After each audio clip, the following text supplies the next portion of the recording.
Hi guys! Another day, another mini vlog na naman ang buhay namin dito sa isla. At ngayong araw naman ay samahan nyo ako dahil na-invite nga tayo sa isang event na kung saan ay magja-judge nga tayo ng isang pageant. First time ko nga lang may experience na mag-judge ng isang pageant mga mare at talagang na-excite talaga ako. Nandun na nga daw dapat kami ng alas 7 ng gabi mga mare, pero syempre kumain nga muna ako dito sa bahay ng hipag ko at yan nga ang lahat ng handa nila. Pagkatapos ko nga kumain mga mare, nagpahatid na nga rin ako kay Buyok dito sa Barangay Habagatan gamit nga yung motor namin at pagkarating ko nga doon ay marami-rami na nga ring tao ang nag-aantay. Nakaready na nga rin yung stage mga mare at eto at bago nga mag-start ay nag-video-video nga muna kami nitong kasamahan kong judge. Sayang nga lang talaga mga mare at hindi nga gumana yung screen sa stage dahil hindi nga kinaya ng power supply dahil bandami nga gumagamit ngayon at pista nga at isa pa ay syempre nasa isla kami. Plus 8 na nga ng gabi nag-start ang event mga mare at yan nga at pinakilala na nga kami isa-isa at grabe yung mga kasamahan kong judge ay talagang mga kilalang tao at yung iba nga ay mga social media influencer, yung iba naman ay ibang gagaling sa larangan ng pageant. Kung naaalala nyo nga si Arabella na sumali sa TNT at The Clash, ay isa nga siya sa mga kasamahan kong judge. O diba napakabongga? Samahan ko nga rin dyan si Miss Jelly Bea Isorena na mayroong 1.9 million followers sa Facebook na crush ng aking Buyok. Diyos ko dahil. Unang sabak pa nga lang ng mga contestant mga mare, mukhang mahihirapan na talaga ako dahil tingnan nyo nun mga mare talagang banggaganda at banggugwapo.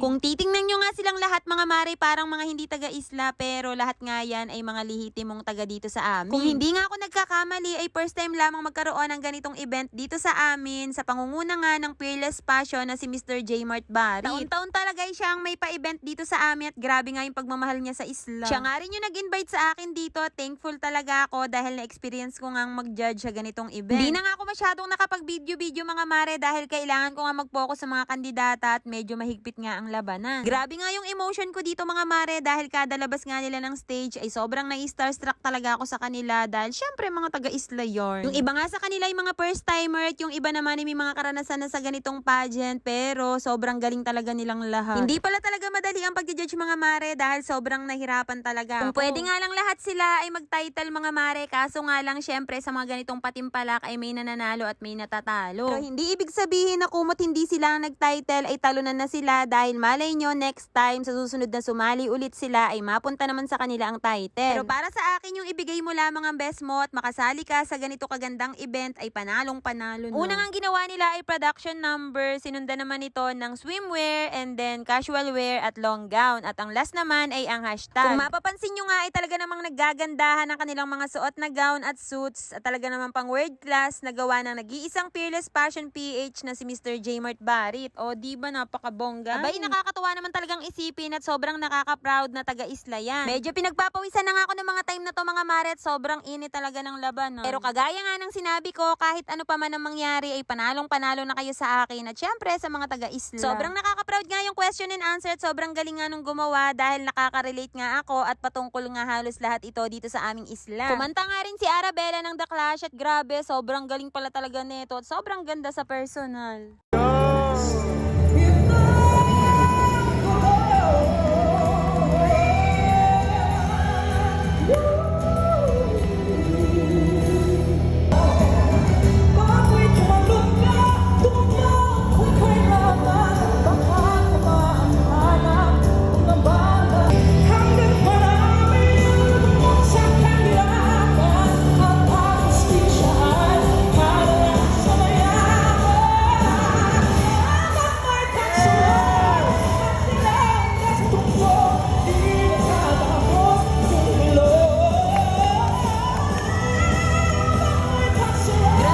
Kinikilabutan nga ako dyan habang pinapanood si Arabella. Sobrang saya talaga ng mga tao na nanonood dito ngayon sa amin sa isla. Natawag na nga ang top 5 mga maret. Eto't pipiliin na nga ang Ginoo at Binibining Talim 2024. Ang unang ang tatawagin na yung Binibining Turismo 2024 at yung hindi nga matatawag ang siyang magta-title. Iba nga yung kaba ko habang nasa upuan ako mga mare at feeling ko nga ay ako yung nasa unahan. Char.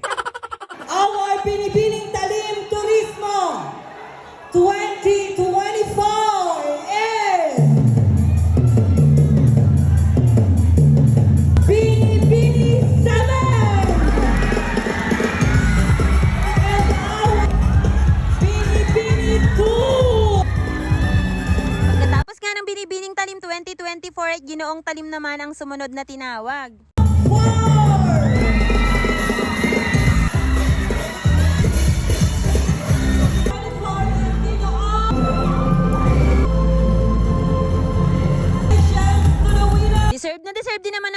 title mga mare dahil talaga namang napakagagaling nila at syempre banggagaling din nilang sumagot. Syempre mga mare, bago nga matapos tong event na to, ay hindi rin pinalagpas ni Buyok na makapagpa-picture dito sa kanyang crush na si Miss Jelly Bea Isorena. Pagkatapos nga ng event ay umuwi na nga rin kami ni Buyok. Kaya naman kung nakarating nga kayo hanggang dito sa dulo at kung nagustuhan nyo nga ang video na to, ay baka naman pa-heart at pa-share. At syempre pa-follow na rin po. Yun lang mga mare, maraming salamat sa panonood.